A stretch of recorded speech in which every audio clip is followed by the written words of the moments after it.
other woman board member can support and back up her, and it actually creates a good environment to kind of feeling supportive and feeling more comfort, because it's not alone. It's not like you're.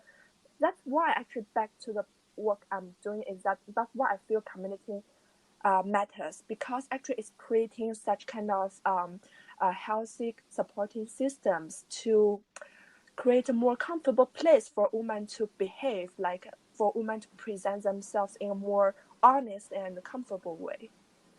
Yeah, and you made some really good points with that because a lot of, let's say, the venture world is just backed by predominantly male members. So it would be great to see more women entrepreneurs, and that's sort of how I think we shape the whole dynamic of eventually getting more women entrepreneurs who eventually become, fund leaders, and it kind of creates this positive cycle where they're now funding more women entrepreneurs. Interesting point. Usually people said it's kind of related to feminism. I don't think so. I think it's more kind of related with diversity. Let's just imagine an opposite scenario. What if in the world nowadays favors women more than men? For example, if in the meeting there's maybe 90% of women and only 10% of male. And I think I will still work on this initiative because diversity is important. I think it's not specifically related to gender. It's more like, actually, according to the research, when the team is more diverse, it actually can create direct financial benefits. So apart from the social responsibility or kind of a more equality world, it's all actually directly related with financial returns. That's another perspective I want to add on. I see. It was great to hear your thoughts and recommendations and kind of your different viewpoints. I wanted to kind of see if you had any tips or recommendations for our women entrepreneurs out there on what they can do to kind of get ahead and stay competitive in this global world. Oh, definitely.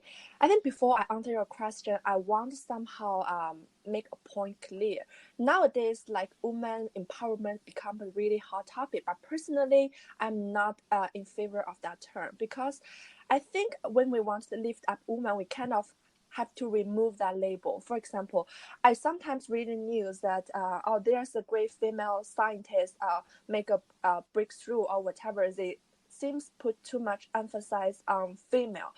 I think whether you are female or male, if you make a breakthrough, you should regard it as a scientist. You should regard it as an engineer, as an entrepreneur. But I could somehow understand now when we want to reach the equality, like when we want to reach the equal position, we definitely have to emphasize on that part. But I think maybe that not that many. So back to your question, I think the first point is sometimes the supporting system is really important. When you go alone, it's sometimes more difficult, but when you build a supporting system, it's way more easier because you share the same struggles and challenges, and usually if one more person can support you and back up you, it becomes give your internal motivation. Back the point is that somehow change your mentality and you have more willingness to try because you are not alone. That's the first thing. And the second thing is that we have to cultivate this kind of mindset that you have to sometimes forget your label. What we want truly reach the equal stage is that actually we have to taught little girls you can achieve whatever you want and somehow break or disrupt the current gender stereotypes. I just read some articles that now, like the company who produced Barbie dolls, I think they recently launched a gender neutral Barbie doll, and they even specifically produced some female engineer Barbie dolls and trying to cultivate little girls to regard, okay, this is pretty normal for me to be an engineer. It's normal for me to be a scientist. And it's okay to I like to play and be competitive, become quite competitive.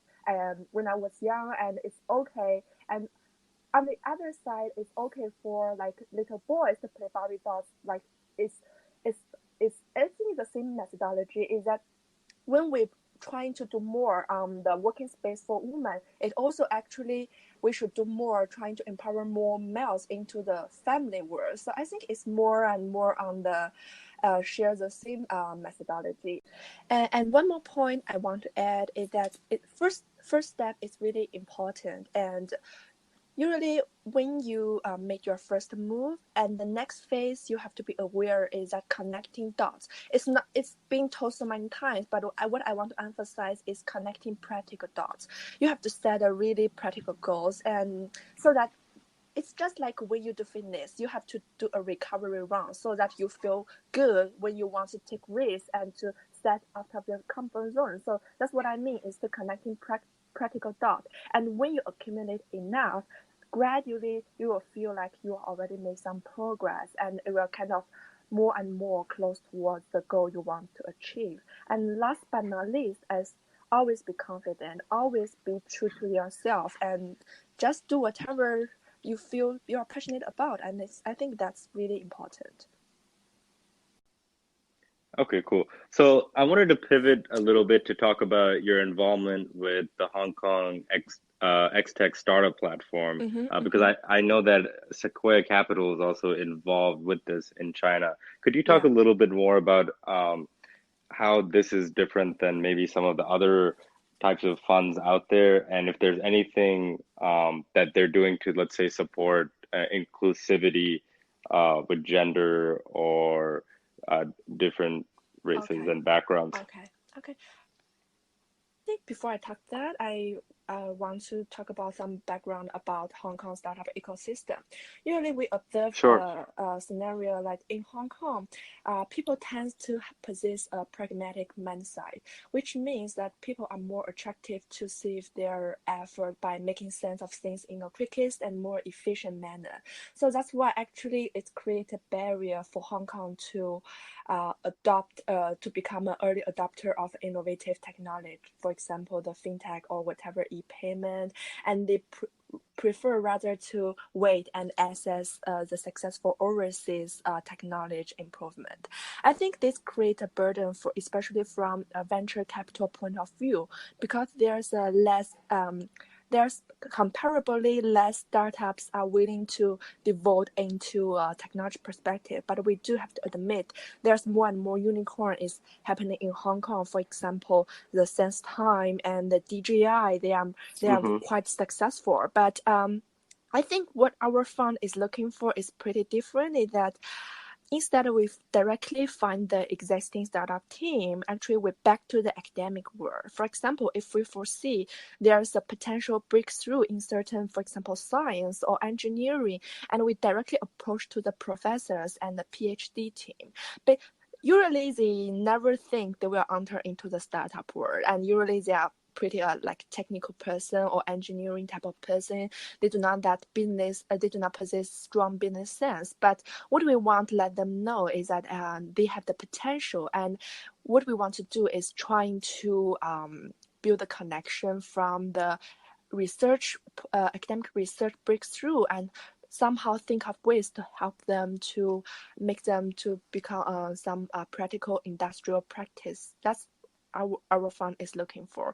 So I think basically my daily job is more like a learning process. Like today I learned from a chemistry professor, and that day I learned from whatever physics professor. So you can always like you basically you think in the future, because the research they are doing at this moment, I can see the potential that they will be widely adopted in the coming 5 or 10 years. So it's pretty a good feeling on that perspective.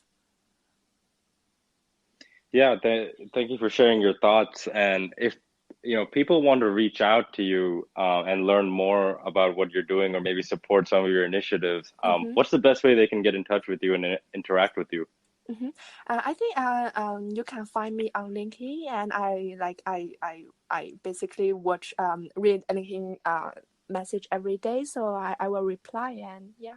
Yes, and so guys, please contact Icey on LinkedIn. That is Icey, first name, last name, Jiang. Thank you so much for your time, Icey, and we wish you the best and hope to have you on our podcast sometime down the line. Definitely. Thank you. Thank you so much. The podcast you just heard was made using Anchor. Ever thought about making your own podcast? Anchor makes it really easy for anyone to get started.